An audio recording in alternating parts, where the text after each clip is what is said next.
കർത്താവിൻ്റെ പരിശുദ്ധ നാമം വാഴ്ത്തപ്പെടുമാറാകട്ടെ. ദൈവസന്നിധിയിലായിരിക്കുന്ന എല്ലാ ദൈവജനത്തിനും കർത്താവ് യേശുവിൻ്റെ നാമത്തിൽ ഒരിക്കൽ കൂടെ വന്ദനം പറയുന്നു. ദൈവസന്നിധിയിൽ കടന്നു വന്ന് പ്രാർത്ഥിക്കുവാനും വചനം കേൾക്കുവാനും ദൈവം തരുന്ന നല്ല അവസരത്തിനായിട്ട് ഞാൻ ദൈവത്തെ സ്തുതിക്കുന്നു, സ്തോത്രം ചെയ്യുന്നു. നമ്മുടെ കർത്താവ് നല്ലവൻ, നമ്മെ സ്നേഹിക്കുന്ന കർത്താവ്, നമ്മെ കരുതുന്നു, പ്രാർത്ഥനയ്ക്ക് മറുപടി തരുന്നു. ദൈവത്തിൻ്റെ എല്ലാ കൃപകൾക്കും ഉപകാരങ്ങൾക്കും ദൈവത്തെ സ്തുതിക്കുന്നു, സ്തോത്രം ചെയ്യുന്നു. നമ്മൾ ക്രമമായി ചെയ്തു വരുന്ന വചന പഠനത്തിലേക്ക് പെട്ടെന്ന് പ്രവേശിക്കാൻ താല്പര്യപ്പെടുന്നു. നാം പഠിച്ചുകൊണ്ടിരിക്കുന്നത് പത്രോസ് എഴുതിയ 1-ാം ലേഖനമാണല്ലോ. കഴിഞ്ഞ ആഴ്ചയിൽ 4-ാം അധ്യായത്തിൻ്റെ അവസാന ഭാഗം നമുക്ക് പഠിപ്പാൻ കർത്താവ് സഹായിച്ചു. 4-ാം അധ്യായം ഞാൻ ഓർപ്പിച്ചു.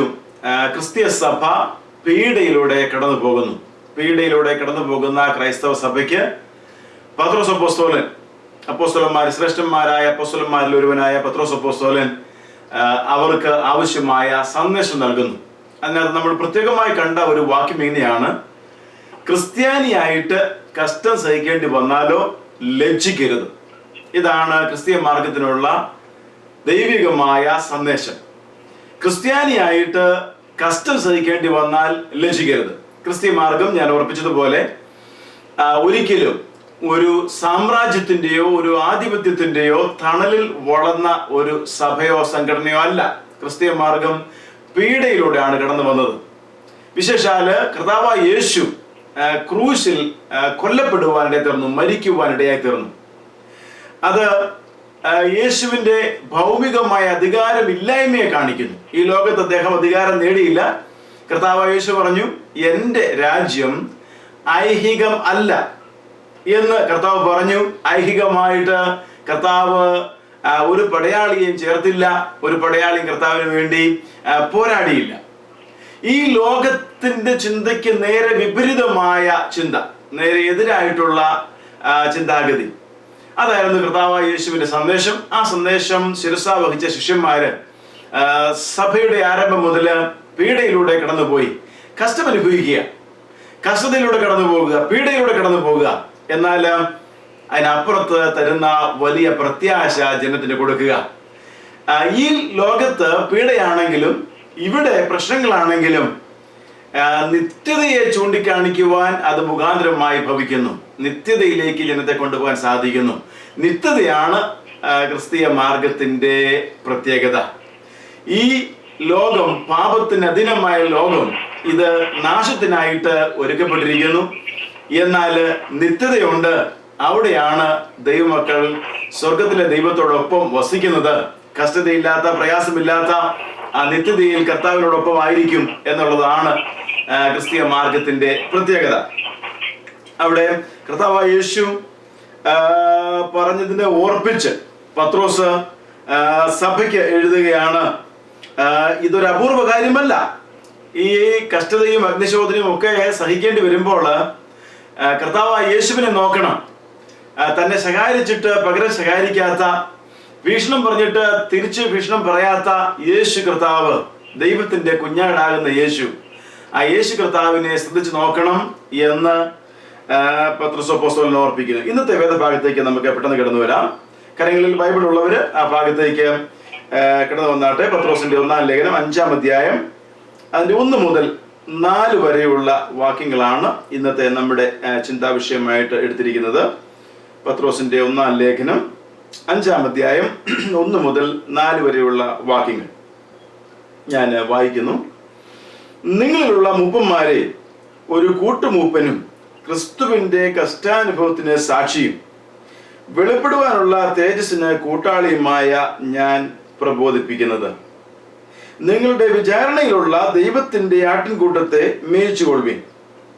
നിർബന്ധത്താലല്ല, ദൈവത്തിന് ഹിതമാവണ്ണം മനഃപൂർവമായും ദുരാഗ്രഹത്തോടെയല്ല, ഉന്മോഷത്തോടെയും ഇടവകളുടെ മേൽ കർത്തൃത്വം നടത്തുന്നവരായിട്ടല്ല, ആട്ടിൻകൂട്ടത്തിന് മാതൃകളായി തീർന്നും കൊണ്ട് അധ്യക്ഷത ചെയ്യുവിൻ.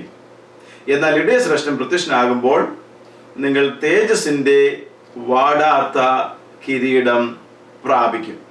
ദൈവത്തിന് സ്തോത്രം.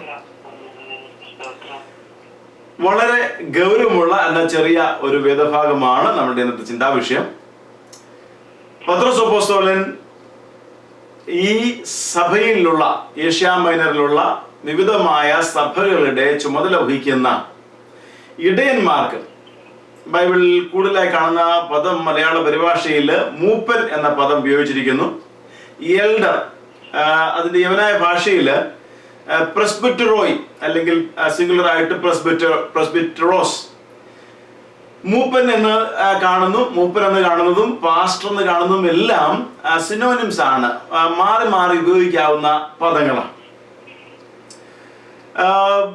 ഫിക്സഡ് ആയിട്ട് പിൽക്കാലത്താണ്, 2-ാം നൂറ്റാണ്ടിലൊക്കെയാണ് ചില പദങ്ങൾ അധ്യക്ഷന്മാര്, മൂപ്പന്മാർക്ക് മേളിലുള്ളവര് അല്ലെങ്കിൽ ബിഷപ്പുമാർ, എപ്പിസ്കോപ്പോസ് എന്ന പദമൊക്കെ ഉപയോഗിക്കപ്പെടുന്നത്. പൗലോസിന്റെ ലേഖനത്തിൽ ഒരിടത്ത് അങ്ങനെ ആ പദം ഉപയോഗിച്ചിട്ടുണ്ട്. എന്നാൽ കൂടുതലായിട്ട് കാണുന്നത് മൂപ്പന്മാരെന്നുള്ളതാണ്. അപ്പോസ്തല പ്രവർത്തനങ്ങളുടെ പുസ്തകം 20-ാം അധ്യായത്തിലും എഫെസോസിലുള്ള മൂപ്പന്മാരെ വിളിച്ച് പൗലോസ് സംസാരിക്കുന്നു. അല്ലെങ്കിൽ പാസ്റ്റേഴ്സിനോട് ഇവരുടെ ശുശ്രൂഷ ശ്രദ്ധിക്കുമ്പോഴാണ് മനസ്സിലാകുന്നത് പാസ്റ്റേഴ്സ് എന്നുള്ളത്. ചില കമന്റേറ്റേഴ്സ് പറയുന്നത് പത്രോസിന്റെ ഈ ഭാഗത്താണ് വളരെ സ്പഷ്ടമായിട്ട് ഇടയന്മാരുടെ ശുശ്രൂഷ അല്ലെങ്കിൽ മൂപ്പന്മാരുടെ ശുശ്രൂഷ മേയ്ക്കുക, ജനത്തെ മേയ്ക്കുക എന്നതായിരുന്നു എന്ന് അല്പം കൂടെ കാണുന്നത്, വ്യക്തമായി കാണുന്നത് എന്ന് പറഞ്ഞു കാണുന്നുണ്ട്. എന്തായാലും പുതിയ നിയമത്തിൽ വ്യക്തമായിട്ട് ലോക്കൽ സഭയെക്കുറിച്ചും ആ സഭ എങ്ങനെ നടത്തണമെന്നുള്ളതിനെ കുറിച്ചും വ്യക്തമായ ധാരണയുണ്ട്. പൊതുവായി പറഞ്ഞാൽ, ജനറലായി പറഞ്ഞാൽ ഈ ഭാഗം പത്രോസ് അപ്പോസ്തലൻ ലീഡർഷിപ്പ്, നേതൃത്വം എങ്ങനെയായിരിക്കണം എന്നതിനുള്ള നല്ല ഒരു ലീഡിങ്, നല്ല ഒരു ആലോചനയാണ് ഈ ഭാഗത്ത് നൽകുന്നത്. നേതൃത്വത്തെ കുറിച്ച് സഭയിൽ, ദൈവത്തിന്റെ സഭയിൽ ക്രിസ്തീയ നേതൃത്വം എങ്ങനെയായിരിക്കണം. നേതൃത്വം ഒത്തിരി നിലയിലുണ്ട്. കർത്താവായ യേശു പറഞ്ഞു, നിങ്ങൾ ലോകക്കാരെ പോലെ ആകരുത്. വചനത്തിൽ വീണ്ടും വീണ്ടും പറയുന്നു, നമ്മൾ ലോകത്തിന് അനുരൂപരാകരുത്. ഈ ലോകത്തിൻ്റെതായ കണ്ടുവരുന്ന നേതൃത്വ പദ്ധതി അല്ലെങ്കിൽ നേതൃത്വ ശൈലി അല്ല ക്രിസ്തീയ മാർഗത്തിൽ ഉണ്ടാകേണ്ടത്. ഇതാണ് വളരെ പ്രബലമായിട്ട് പുതിയ നിയമം പഠിപ്പിക്കുന്ന ഒരു കാര്യം. പുതിയ നിയമം പഠിപ്പിക്കുന്നത് ക്രിസ്തീയ നേതൃത്വ ശൈലി യേശുവിൽ കണ്ട ശൈലിയാണ് ക്രിസ്തീയ നേതൃത്വ ശൈലി. ആ ശൈലി അനുഗമിക്കുവാൻ പ്രയാസമാണ്. എല്ലാം നമ്മുടെ വിളി ആ ശൈലി അനുകരിക്കുവാനാണ്. യേശുവിനെ അനുകരിക്കുക, നേതൃത്വത്തോടുള്ള ബന്ധത്തിലും യേശുവിനെ അനുകരിക്കുക. അതുകൊണ്ടാണ് യേശുവിനെ ശ്രദ്ധിച്ചു നോക്കുവാൻ വേദപുസ്തകം വീണ്ടും വീണ്ടും ആവർത്തിച്ച് പറയുന്നത്. ലോകത്തേക്ക് നമ്മൾ പായിച്ചാൽ, ലോകത്തേക്ക് നോക്കിയാൽ നമ്മുടെ ജീവിതത്തിലും ലോകത്തിൻ്റെതായ അനുകരണം ഉണ്ടാകും. നേതൃത്വത്തോടുള്ള ബന്ധത്തിൽ പ്രത്യേകിച്ചും ദൈവത്തിന്റെ സഭയെ നയിക്കുന്നവർ യേശുവിൽ നിന്ന് വേണം പഠിക്കുവാൻ. പലപ്പോഴും അങ്ങനെ പഠിച്ചില്ലെങ്കിൽ ലോകത്തിന്റെ മാതൃകകൾ നമ്മൾ പിൻപറ്റും. അതാണ് ഈ ഭാഗത്ത് പത്രോസ് അപ്പോസ്തലൻ പ്രത്യേകമായി പറയുന്നത്. ആട്ടിൻകൂട്ടത്തെ മേയ്ക്കുന്നവർ എങ്ങനെയായിരിക്കണം ഇടയന്മാരോട്. അവിടെ പത്രോസിനെ കുറിച്ച് തന്നെ 3 കാര്യം അവിടെ എഴുതിയിട്ടുണ്ട്. പത്രോസ് തന്നെ പരിചയപ്പെടുത്തുന്ന 3 കാര്യങ്ങൾ. പത്രോസിന്റെ ലേഖനത്തിൽ പത്രോസ് ഇവിടെയാണ് പത്രോസിനെ ഒന്ന് പരിചയപ്പെടുത്തുന്നത്. 1-ാം അധ്യായം 1-ാം വാക്യത്തിൽ പത്രോസിനെ ഒന്ന് പരിചയപ്പെടുത്തി. ഇവിടെ വീണ്ടും പത്രോസിനെ സഹശുശ്രൂഷകന്മാർക്ക് ഒന്ന് പരിചയപ്പെടുത്തുന്നു. ആ പരിചയപ്പെടുത്തുന്നത് എന്താണെന്ന് നമുക്ക് നോക്കാം. നിങ്ങളിലുള്ള മൂപ്പന്മാരെ ഒരു കൂട്ടുമൂപ്പനും ക്രിസ്തുവിന്റെ കഷ്ടാനുഭവത്തിന് സാക്ഷിയും വെളിപ്പെടുവാനുള്ള തേജസ്സിന് കൂട്ടാളിയുമായ ഞാൻ പ്രബോധിപ്പിക്കുന്നത്. ഇത് പ്രബോധനമാണ്, കൽപ്പനയല്ല, പ്രബോധനം. അതാണ് പൊതുവെ അപ്പോസ്തലികമായ ശുശ്രൂഷയിലൊക്കെ പ്രബോധനമാണ്. ജനത്തിന് ആവശ്യമായ സന്ദേശം. ക്രിസ്തു ജീവിതത്തിന്റെ ഏറ്റവും വലിയ പ്രത്യേകത, ദൈവമക്കൾ അടിമകളല്ല, ദൈവമക്കൾ സ്വതന്ത്രരാകിയാൽ അവിടെ സ്വാതന്ത്ര്യമുണ്ട്. ദൈവം സ്നേഹമാകിയാൽ സ്നേഹവാനായ ദൈവം, യേശുവിൽ പൂർണ്ണമായി വെളിപ്പെട്ട സ്നേഹവാനായ ദൈവം ദൈവമക്കൾക്ക് സമ്പൂർണ്ണ സ്വാതന്ത്ര്യം നൽകിയിരിക്കുന്നു. എന്നാൽ ആ സ്വാതന്ത്ര്യം ഉപയോഗിക്കുകയും ചെയ്യാം, ദുരുപയോഗം ചെയ്യുകയും ചെയ്യാം. അനേകരും ദുരുപയോഗം ചെയ്യുന്നത് നാം കാണാറുണ്ട്. എന്നാൽ സ്വാതന്ത്ര്യം ദൈവം നൽകുന്നത് ദൈവത്തിന്റെ സ്നേഹത്തിന്റെ വെളിപ്പാടാണ്. സ്നേഹമുള്ളിടത്ത് സ്വാതന്ത്ര്യമുണ്ട്. ഇവിടെ ആ സ്വാതന്ത്ര്യത്തിലാണ് പ്രബോധനമായിട്ട് ശുശ്രൂഷകന്മാരോട് സംസാരിക്കുന്നത്, നേതൃത്വത്തിൽ ഇരിക്കുന്നവരോട് സംസാരിക്കുന്നത്. ക്രിസ്തീയ നേതൃത്വം ആ നേതൃത്വം എങ്ങനെയായിരിക്കണം? പത്രോസിന്റെ ചിന്തയിൽ, പത്രോസിന് ലഭിച്ച വെളിപ്പാടുകളുടെ അടിസ്ഥാനത്തില് ക്രിസ്തീയ നേതൃത്വം എങ്ങനെയായിരിക്കണം? അതാണ് ഈ ഭാഗത്ത് പത്രോസ് പുസ്തകം ചുരുക്കം വാക്കുകളിൽ നമ്മോട് സംസാരിക്കുന്നത്, അല്ലെങ്കിൽ അവിടെയുള്ള ഇടയന്മാരോട് സംസാരിച്ചത്. അതിനകത്ത് പത്രോസിനെ പരിചയപ്പെടുത്തുന്ന 3 കാര്യങ്ങളിലൂടെയാണ്. അത് 3ഉം വളരെ ചിന്തനീയമാണ്. അവിടെ പറയുകയാണ്, നിങ്ങളിലുള്ള മൂപ്പന്മാരെ ഒരു കൂട്ടുമൂപ്പനും. കൂട്ടുമൂപ്പൻ എന്ന് പറയുമ്പോൾ ഒരു പ്രത്യേക പദവിയല്ല, സത്യത്തില് നിങ്ങളിൽ ഒരുവൻ എന്ന അർത്ഥമാണ് അവിടെ ഉള്ളത്. മൂപ്പന്മാരെ ഞാനും ഒരു മൂപ്പൻ, നിങ്ങളിൽ ഒരുവൻ. അതാണ് പത്രോസിന്റെ 1ാമത്തെ പരിചയപ്പെടുത്തൽ. പത്രോസ് പറയുകയാണ്, ഞാൻ നിങ്ങളിൽ ഒരുവനാ. ഞാന് പ്രത്യേകതയുള്ളവനല്ല. നേതൃത്വമുള്ള ബന്ധത്തിൽ വരുമ്പോൾ തന്നെ കുറിച്ച് തന്നെ തനിക്കുള്ള അഭിപ്രായം, പത്രോസിനെ കുറിച്ചുള്ള അഭിപ്രായം ദൈവമായ കർത്താവ് ആക്കി വെച്ചു. നിങ്ങളിൽ ഒരുവൻ.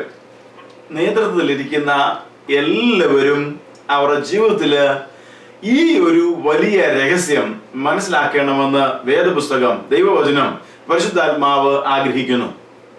ഏത് ലെവലിലുള്ള നേതൃത്വമായാലും, ചെറിയ നിലയിലും വലിയ നിലയിലുമായാലും, ജനങ്ങളോട് സംസാരിക്കുമ്പോൾ, അല്ലെങ്കിൽ താഴെയുള്ളവരോട് സംസാരിക്കുമ്പോൾ, കൂടെയുള്ളവർ സംസാരിക്കുമ്പോൾ, നിങ്ങളിൽ ഒരുവൻ, അല്ലാതെ എനിക്ക് പ്രത്യേക പദവികളില്ല, ഞാൻ നിങ്ങളിൽ ഒരുവനാണ്. ഇതിന് വലിയ വിലയുണ്ട്. പലപ്പോഴും ലോകത്തിന്റെ മാർഗം അങ്ങനെയല്ല. ഞാൻ നിങ്ങളെക്കാൾ ശ്രേഷ്ഠൻ എന്നുള്ളതാണ് അവരവരെ കുറിച്ചുള്ള ചിന്ത. എന്നാൽ ക്രിസ്തീയ മാർഗത്തിന്റെ പ്രത്യേകത, ക്രിസ്തീയ നേതൃത്വം എപ്പോഴും മനസ്സിലാക്കേണ്ടത്, ഞാൻ നിങ്ങളിൽ ഒരുവൻ. സഭയുടെ ശുശ്രൂഷകൻ ജനങ്ങളിൽ ഒരുവൻ. അപ്പോസ്തല ശുശ്രൂഷയുള്ള സെൻട്രൽ പാസ്റ്റർ, അത് പാസ്റ്റേഴ്സിൽ ഒരുവൻ. പ്രസിഡന്റ് ആയിരിക്കുന്ന വ്യക്തി പാസ്റ്റേഴ്സില്, മൂപ്പന്മാർക്ക്, കൂട്ടുശുശ്രൂഷകന്മാരിൽ ഒരുവൻ. അല്ലാതെ അവരുടെ മേല് അധികാരം പ്രയോഗിക്കുന്ന വ്യക്തിയല്ല ക്രിസ്തീയ നേതൃത്വം. ക്രിസ്തീയ നേതൃത്വം പത്രോസിനോട് ചോദിക്കാം. സഭ ആരംഭിച്ചത് പത്രോസിന്റെ പ്രസംഗത്താലാണ്. കർത്താവ് യേശുവിന്റെ വാക്ക് ഓർത്താല് പത്രോസിന് വേണമെങ്കിൽ പറയാം, എന്നെയാണ് താക്കോൽ ഏൽപ്പിച്ചത്, എന്നിലാണ് സഭയുടെ ആരംഭം ഉണ്ടായത് എന്നൊക്കെ പറയാം. പക്ഷെ അദ്ദേഹം അങ്ങനെയല്ല പറയുന്നത്, ഞാൻ നിങ്ങളിൽ ഒരുവൻ. ഇത് നാം വളരെയധികം ശ്രദ്ധിക്കേണ്ട ഒരു കാര്യമാണ്. നേതൃത്വത്തിലേക്ക് വരുന്നവര് ജനത്തിൽ ഒരുവൻ എന്ന ചിന്ത വേദപുസ്തകം നമുക്ക് നൽകുന്നു. വിശുദ്ധ ദൈവവചനം നമുക്ക് തരുന്ന ആലോചന ഇതാണ്, എപ്പോഴും ഈ ഒരു എളിമയും താഴ്മയും നമ്മുടെ ജീവിതത്തിൽ ഉണ്ടാകണം. രണ്ടാമതായിട്ട് അവിടെ കാണുന്നത്, ക്രിസ്തുവിന്റെ കഷ്ടാനുഭവത്തിന് സാക്ഷ്യം ആയ ഞാൻ നിങ്ങൾക്ക് പ്രബോധനം നൽകുന്നത്. ക്രിസ്തുവിന്റെ കഷ്ടാനുഭവത്തിന് സാക്ഷി. ഇത് പത്രോസ് തന്നെ പരിചയപ്പെടുത്തുന്ന 2ാമത്തെ പ്രധാനപ്പെട്ട കാര്യമാണ്. കഷ്ടാനുഭവത്തിന് സാക്ഷി. 4-ാം അധ്യായത്തിൽ നമ്മൾ കണ്ടു, ക്രിസ്തുവിന്റെ കഷ്ടാനുഭവങ്ങൾക്ക് കൂട്ടാളികളാകുക ദൈവമക്കളോടുള്ള പ്രബോധനമാണ്. ഇവിടെ പത്രോസ് പറയാണ്, ഞാൻ അങ്ങനെ ഒരാളാണ്, ക്രിസ്തുവിന്റെ കഷ്ടാനുഭവത്തിന് സാക്ഷിയാണ്. സാക്ഷി എന്നുള്ള പദം അവിടെ ഉപയോഗിച്ചിരിക്കുന്നത് മാർട്ടൂസ് എന്ന പദമാണ്. അതേ പദമാണ് രക്തസാക്ഷി എന്ന പദത്തിന് പിൽക്കാലത്ത് ഉപയോഗിക്കേണ്ടി തീർന്നത്. പത്രോസ് അവിടെ പറയുകയാണ്, ഞാൻ ക്രിസ്തുവിന്റെ കഷ്ടാനുഭവത്തിന് സാക്ഷിയാണ്. എന്റെ രക്തം കൊടുക്കേണ്ടി വന്നാലും ഞാൻ അതിന് സാക്ഷിയാകും, അതിന് സംശയമില്ല. എന്റെ ജീവൻ കൊടുക്കേണ്ടി വന്നാലും ക്രിസ്തുവിന്റെ കഷ്ടാനുഭവങ്ങൾ കുറവായുള്ളത് പൗലോസിനെ പോലെ ഞാൻ പൂരിപ്പിക്കാൻ തയ്യാറായിരിക്കുകയാണ്. എല്ലാ ദൈവമക്കൾക്കും നേതൃത്വത്തിലിരിക്കുന്നവർക്കും പറയാനുണ്ടാകേണ്ട ഒരു മുഖവുരി ആയിരിക്കണം, ഞാൻ ക്രിസ്തുവിന്റെ കഷ്ടാനുഭവത്തിന് സാക്ഷി. ക്രിസ്ത്യ മാർഗത്തിൽ നേതൃത്വം എന്ന് പറഞ്ഞാൽ കൂടുതൽ കഷ്ടം അനുഭവിക്കുന്ന വ്യക്തി എന്നുള്ളതാണ്. ജനത്തിനു വേണ്ടിയുള്ള ഭാരം അനുഭവിക്കുക മാത്രമല്ല, ക്രിസ്തുവിനെ സാക്ഷിയായിട്ട്, യേശുവിന്റെ സാക്ഷിയായിട്ട് അതിന്റെ കഷ്ടം അനുഭവിക്കുക. കർത്താവായ യേശു തന്റെ ശിഷ്യന്മാരോട് പറഞ്ഞു, നിങ്ങൾ ഉയരത്തിൽ നിന്ന് ശക്തി ലഭിച്ചിട്ട് നിങ്ങൾ എന്റെ സാക്ഷികളാകും. യോഹന്നാന്റെ സുവിശേഷത്തിൽ പറയുന്നുണ്ട്, നിങ്ങൾ എനിക്ക് സാക്ഷ്യം പറവീൻ, പരിശുദ്ധാത്മാവ് സാക്ഷ്യം പറയും, നിങ്ങളും സാക്ഷ്യം പറവീൻ. ക്രിസ്തുവിന്റെ സാക്ഷിയാകുക. സുവിശേഷം എന്ന് പറയുന്നത് യേശുവാണ്. യേശുവിനെ കുറിച്ച് ഈ ലോകത്തോട് പറയുക, യേശുവിന്റെ സാക്ഷിയാകുക. യേശുവിന്റെ സാക്ഷിയാകുമ്പോൾ അവിടെ ഒരു പ്രത്യേകതയുണ്ട്. ഈ ലോകത്തിൽ നാം അനുരൂപരല്ലാത്തത് കൊണ്ട് ഈ ലോകത്ത് അത് അത്ര സ്വീകാര്യമായ ഒരു സന്ദേശമല്ല. ഈ ലോകത്തിന്റെ പ്രശ്നം പാപമാണെന്ന് സുവിശേഷം വെളിപ്പെടുത്തുമ്പോൾ ഈ ലോകത്തിന്റെ പ്രശ്നം പാപമാണെന്ന് ദൈവമക്കൾ സാക്ഷ്യം പറയുമ്പോൾ ലോകം ദൈവമക്കളെ പകയ്ക്കും. കാരണം ഈ ലോകം അനീതി കൊണ്ടും അഴിമതി കൊണ്ടും പാപം കൊണ്ടും അധർമ്മം കൊണ്ടും നിറഞ്ഞൊരു ലോകമാണ്. ഈ ലോകത്ത് സത്യസുവിശേഷം പറയുമ്പോൾ, നീതിയുടെ മാർഗം പ്രസ്താവിക്കുമ്പോൾ, യേശുവിന്റെ മാർഗം പ്രസ്താവിക്കുമ്പോൾ അതിന് ദൈവമക്കളോട് ഒരു പോരാട്ടമുണ്ട്. അത് വേദപുസ്തകം നന്നായി നമ്മെ പഠിപ്പിക്കുന്നു. അതുകൊണ്ടാണ് പുതിയ നിയമത്തിൽ സാക്ഷി എന്ന് പറഞ്ഞാൽ അവൻ തന്റെ ജീവനെ നൽകുന്ന സാക്ഷിയാണ്, മാർട്ടിസാണ്, രക്തസാക്ഷിയാണ്, മാർട്ടയറാണ്. ക്രിസ്തുവിന്റെ കഷ്ടാനുഭവങ്ങൾക്ക് സാക്ഷി. ക്രിസ്തു നമുക്കായി ദൈവത്തിന്റെ കുഞ്ഞാടായി അറുക്കപ്പെട്ടു. ആ ക്രിസ്തുവിനെ അനുഗമിക്കുന്നവർക്ക് അവന്റെ കഷ്ടാനുഭവങ്ങളിലാണ് സാക്ഷിയാകുന്നത്. ക്രിസ്തുവിന്റെ കഷ്ടാനുഭവം പറയാതെ ക്രിസ്തീയ സാക്ഷീകരണം ഇല്ല. ദൈവത്തിന് സ്തോത്രം. ഇത് പത്രോസ് അപ്പോസ്തലന്റെ സ്വന്തം ആയിട്ടുള്ള ഒരു പരിചയപ്പെടുത്തല. ഞാൻ ക്രിസ്തുവിന്റെ കഷ്ടാനുഭവങ്ങൾക്ക് ഒരു സാക്ഷിയാണ്. മൂന്നാമതായിട്ട് ഒരു കാര്യം കൂടെ പത്രോസ് പറയുന്നുണ്ട്. വെളിപ്പെടുവാനുള്ള തേജസ്സിന് കൂട്ടാളിയുമായ ഞാൻ പ്രബോധിപ്പിക്കുന്നത്. വെളിപ്പെടുവാനുള്ള തേജസ്സിന് ഞാൻ കൂട്ടാളിയാണ്. പൗലോസിന്റെ ലേഖനങ്ങളിലേക്ക് നോക്കിയാൽ റോമാലേഖനം 8 അധ്യായത്തിന്റെ 16-17 വാക്യങ്ങളിൽ സഹിക്കുന്നുവെങ്കിൽ കൂടെ വാഴും. പിന്നീട് പറയുകയാണ് നമ്മിൽ ഒരു തേജസ് വെളിപ്പെടുവാനുണ്ട്. പിന്നീട് 18 വാക്യത്തിൽ പറയുകയാണ് നമ്മിൽ വെളിപ്പെടുവാനുള്ള തേജസ് വിചാരിച്ചാൽ ഈ കാലത്തിലെ കഷ്ടങ്ങൾ സാരമില്ല. രക്തസാക്ഷിയാകുന്നതും ജീവൻ യേശുവിന് സാക്ഷ്യം പറഞ്ഞ് കൊടുക്കേണ്ടി വരുന്നതും നമ്മൾ വെളിപ്പെടുവാനുള്ള തേജസ്സുമായിട്ട് കമ്പയർ ചെയ്യുമ്പോൾ, താരതമ്യം ചെയ്യുമ്പോൾ ഇത് വലിയ വിഷയമൊന്നുമല്ല. അതുകൊണ്ടാണ് അപ്പോസ്തലന്മാർ യേശുവിന് വേണ്ടി മരിക്കുവാൻ തയ്യാറായത്. ക്രിസ്തീയ മാർഗം എന്നും അങ്ങനെയാണ്. ഇത് മറ്റുള്ളവരെ കൊല്ലുന്ന മാർഗമല്ല. ക്രിസ്തുവിന് സാക്ഷി നിന്നിട്ട് മറ്റുള്ളവരാൽ കൊല്ലപ്പെടേണ്ടി വന്നാലും അത് സഹിക്കുന്ന മാർഗമാണ്. ദൈവത്തിന് സ്തോത്രം. ശത്രുവിനെ സ്നേഹിക്കുന്ന മാർഗമാണ്, സ്നേഹത്തിന്റെ മാർഗമാണ്. അതിൽ ഒരു പ്രത്യാശയുണ്ട്, ആ പ്രത്യാശയിൽ ഉറപ്പുമുണ്ട്. ആ ഉറപ്പോടെയാണ് പത്രോസ് പറയുന്നത്, വെളിപ്പെടുവാനുള്ള തേജസ്സിന് കൂട്ടാളിയാണ് ഞാൻ അവിടെ ഉണ്ടാകും. ദൈവജനമേ, ഒരു നിമിഷം ഒന്ന് ശ്രദ്ധിച്ചാട്ടെ. പത്രോസ് അപ്പോസ്തലന് തൻ്റെ പ്രതിഫലത്തെക്കുറിച്ച്, തൻ്റെ രക്ഷയെക്കുറിച്ച് നല്ല ഉറപ്പുണ്ടായിരുന്നു. അദ്ദേഹം പറയുകയാണ്, വെളിപ്പെടുവാനുള്ള തേജസ്സിന് ഞാൻ കൂട്ടാളിയാണ്. ഇംഗ്ലീഷിൽ എഴുതിയിരിക്കുന്നത് I am a partaker in the glory that is to be revealed. വെളിപ്പെടുവാനുള്ള തേജസ്സിന് ഞാൻ അവകാശിയ, കൂട്ടാളിയ, സംശയത്തിന് ഇടയില്ല, ഞാൻ അവിടെ ഉണ്ടാകും. ഇന്ന് എന്നെ കേൾക്കുന്ന ദൈവജനമേ, നമ്മളുടെ പ്രത്യാശയെക്കുറിച്ച് മറ്റുള്ളവർ ചോദിച്ചാൽ, മറ്റുള്ളവരോട് പറയുമ്പോൾ നമ്മളുടെ നാവിൽ നിന്നും ഉറപ്പിന്റെയും ധൈര്യത്തിന്റെയും വാക്കുകൾ വരാറുണ്ടോ? പത്രോസ് അപ്പോസ്തലൻ ഇന്ന് നമുക്ക് തരുന്ന ദൂതിതാണ്, നമ്മുടെ പ്രത്യാശയെക്കുറിച്ച് നാം നല്ല ധൈര്യമുള്ളവരായിരിക്കണം, നല്ല ഉറപ്പുള്ളവരായിരിക്കണം, നല്ല ഘനഗാംഭീര്യത്തോടെ ഞാൻ കൂട്ടാളിയാണ് എന്ന് പറയുവാനുള്ള ആത്മീക ധൈര്യം നാം പ്രാപിക്കണം. കർത്താവ് അതിനായിട്ട് നമ്മെ സഹായിക്കുമാറാകട്ടെ. ഞാൻ പറഞ്ഞു, പത്രോസ് പരിചയപ്പെടുന്ന 3 വാക്കുകളിലൂടെയാണ്. ഒന്ന്, അദ്ദേഹം പറയുകയാണ്, ഞാൻ നിങ്ങളൊരുവന്. നേതൃത്വത്തിന് അത് വളരെ പ്രധാനമാണ്, ക്രിസ്തീയ നേതൃത്വത്തിന്.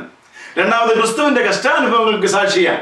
ക്രിസ്തീയ നേതൃത്വം എപ്പോഴും അധികാരം കൈയാളുകയല്ല, കഷ്ടാനുഭവങ്ങളാൽ തികഞ്ഞവനായിരിക്കണം. ക്രിസ്തുവിന് വേണ്ടി, സുവിശേഷത്തിന് വേണ്ടി അടരാടി, സുവിശേഷത്തിന് വേണ്ടി ഓടി, ക്രിസ്തുവിന്റെ കഷ്ടങ്ങളിൽ കൂട്ടാളിയായ വ്യക്തിയാണ് ക്രിസ്തീയ നേതൃത്വത്തിലേക്ക് വരേണ്ടത്. ലോകത്തിന്റെ സുഖങ്ങളും ലോകത്തിന്റെ സൗകര്യങ്ങളും ലോകമന്വേഷിക്കും. ആഡംബരങ്ങൾ, സുഖസൗകര്യങ്ങൾ, ഇതൊക്കെ ലോകമന്വേഷിക്കും. എന്നാൽ ക്രിസ്തീയ മാർഗത്തിൽ ദൈവസഭയുടെ നേതൃത്വം എപ്പോഴും കഷ്ടാനുഭവങ്ങളിൽ തികഞ്ഞവർ, കഷ്ടാനുഭവം അനുഭവമുള്ളവര്, ക്രിസ്തുവിന് വേണ്ടി സാക്ഷ്യം പറഞ്ഞ് സുവിശേഷം അറിയിച്ച് സുവിശേഷത്തിൽ ലജ്ജിക്കാതെ സുവിശേഷത്തിന്റെ കഷ്ടത അനുഭവിക്കുന്നവരായിരിക്കണം. അതുപോലെ പ്രത്യാശയുള്ളവരായിരിക്കണം. ഈ ഭൂമിയിൽ ഉള്ള കാര്യങ്ങളിലല്ല സ്വർഗീയമായ പ്രത്യാശ, അക്രനാടിനെ ഓർത്തുള്ള പ്രത്യാശ, ആ പ്രത്യാശയാൽ നിറഞ്ഞവരായിരിക്കണം.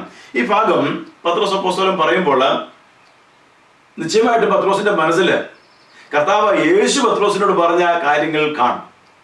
കർത്താവ് യേശു പത്രോസിനോട് യോഹന്നാന്റെ സുവിശേഷം അവസാന അധ്യായം 21-ാം അധ്യായത്തില് 3 തവണ പത്രോസിനോട് ചോദ്യം ചോദിക്കുന്നു, നീ എന്നെ സ്നേഹിക്കുന്നുവോ? അതിൽ 3 നിലയിൽ ചോദിക്കുന്നുണ്ട്. ഞാൻ ആ ഭാഗം അല്ലല്ലോ പ്രസംഗിക്കുന്നത്, വിശദീകരിക്കുന്നില്ല. നീ എന്നെ സ്നേഹിക്കുന്നുവോ? നീ ഇവയിൽ അധികമായി എന്നെ സ്നേഹിക്കുന്നുവോ? അതിന് മറുപടിയായിട്ട് പത്രോസ് ചില കാര്യങ്ങൾ പറയുന്നു. അതിനുശേഷം യേശു കർത്താവ് പത്രോസിനോട് 3 തവണ ആവർത്തിച്ച് പറയുന്ന ഒരു വാക്കുണ്ട്: എൻ്റെ കുഞ്ഞാടുകളെ മേയിക്കുക. രണ്ടാമത്, എൻ്റെ ആടുകളെ പാലിക്കുക. മൂന്നാമതായിട്ട്, എൻ്റെ ആടുകളെ മേയിക്കുക. 3 ഒരേ അർത്ഥമാണ്. 3 തവണയും കർത്താവായ യേശു ഒരു കാര്യമാണ് പത്രോസിനോട് പറഞ്ഞത്: എൻ്റെ ആടുകളെ മേയിക്കുക. ഇവിടെ പത്രോസ് അപ്പോസ്തലൻ അത് ഓർമ്മയിൽ വെച്ചുകൊണ്ട് കൂട്ടു ശുശ്രൂഷകന്മാരോട് പറയുകയാണ്: ഞാൻ നിങ്ങളിൽ ഒരുവൻ, ഞാൻ നിങ്ങളോട് പറയുകയാണ്, നിങ്ങളുടെ അധികാരത്തിന് കീഴിലുള്ള ആടുകളെ മേയിക്കുക. ദൈവത്തിന്റെ സ്തോത്രം. പുതിയ നിയമ ശുശ്രൂഷ പ്രത്യേകത ഇതാണ്: ഇത് അധികാരം കൈയാളുകയല്ല, കർത്തൃത്വം നടത്തുകയല്ല, ജനത്തെ മേയിക്കുന്ന ശുശ്രൂഷയാണ്. യോഹന്നാന്റെ സുവിശേഷം 10-ാം അധ്യായത്തില് ഇതിനെക്കുറിച്ച് വളരെ വിവസ്തരം നമ്മുടെ വാഴ്ത്തപ്പെട്ട കർത്താവ് പറയുന്നുണ്ട്. ഇടയനാകുന്ന കർത്താവ് ഇടയ ശുശ്രൂഷയുടെ പ്രത്യേകത പറയുന്നു. പഴയ നിയമത്തില് ദൈവത്തിന്റെ ഹൃദയമുള്ള മനുഷ്യൻ എന്ന് വിളിക്കുന്ന ദാവീദ് 23-ാം സങ്കീർത്തനത്തില് യഹോവ എന്റെ ഇടയനാകുന്നു, സ്വർഗത്തിലെ ദൈവമാണ് എന്റെ ഇടയൻ എന്ന് പഴയ നിയമ വിശുദ്ധനായ ദാവീദ് പറയുന്നു. പഴയ നിയമം മുഴുവൻ പഠിച്ചാൽ കാണാൻ സാധിക്കുന്നത് ദൈവം ഇടയനായിട്ട് തന്റെ ജനത്തെ നടത്തുന്നു, തന്റെ ആട്ടിൻകൂട്ടത്തെ നയിച്ച് കൊണ്ടുപോകുന്നു. ദാവീദ് ഒരു ഇടയനായിരുന്നു. ആ ഇടയനായ ദാവീദിന് മനസ്സിലായി, എന്നെ നടത്തുന്നത് യഹോവയായ കർത്താവാണ്. പുതിയ നിയമത്തിൽ യേശു കർത്താവ് ഇറങ്ങി വന്നിട്ട് പറയുകയാണ്, ഞാൻ നല്ല ഇടയനാകുന്നു. പഴയ നിയമത്തിൽ യഹോവ എന്റെ ഇടയനാകുന്നു എന്ന് പറഞ്ഞെങ്കിൽ ആ കർത്താവ് തന്നെ, ആ ദൈവം തന്നെ ഇറങ്ങി വന്നിട്ട് പറയുകയാണ്, ഞാനാണ് ആ നല്ല ഇടയൻ. ദൈവത്തിന് സ്തോത്രം. ഒരു നിമിഷം ശ്രദ്ധിച്ചേ. ത്രിയേക ദൈവവിശ്വാസം എത്ര മനോഹരമായിട്ട് ദൈവവചനം നമ്മെ പഠിപ്പിക്കുന്നു. വചനം അറിയാത്തത് കൊണ്ടല്ലേ സംശയങ്ങൾ നിലനിൽക്കുന്നത്. വചനം എത്ര സ്പഷ്ടമാണ്. കർത്താവ് പറയാണ്, ഞാൻ നല്ല ഇടയനാകുന്നു. ആ നല്ല ഇടയനാകുന്ന യേശുവിനെ സ്മരിച്ചുകൊണ്ടാണ് പത്രോസ് അപ്പോസ്തലൻ ഈ ഭാഗത്ത് കൂട്ടു ശുശ്രൂഷകന്മാരോട് പ്രബോധിപ്പിക്കുന്നത്. ഞാൻ നിങ്ങളെ പ്രബോധിപ്പിക്കുന്നു, ഞാൻ നിങ്ങളെ പോലെ തന്നെ നിങ്ങളിൽ ഒരുവനായ ഒരു ഇടയനാണ്, ക്രിസ്തുവിന്റെ കഷ്ടാനുഭവങ്ങൾക്ക് സാക്ഷിയാണ്, വെളിപ്പെടുവാനുള്ള തേജസ്സിന് നിങ്ങളെ പോലെ തന്നെ ഞാനും ഒരു അവകാശിയാണ്, ഞാൻ ഒരു കൂട്ടാളിയാണ്, നിങ്ങളിൽ ഒരുവനാണ് എന്ന് അപ്പോസ്തലനായ പത്രോസ് പറയുന്നു. ദൈവജനമേ, നാം എപ്പോഴും മറ്റുള്ളവരിൽ ഒരുവനായിരിക്കണം.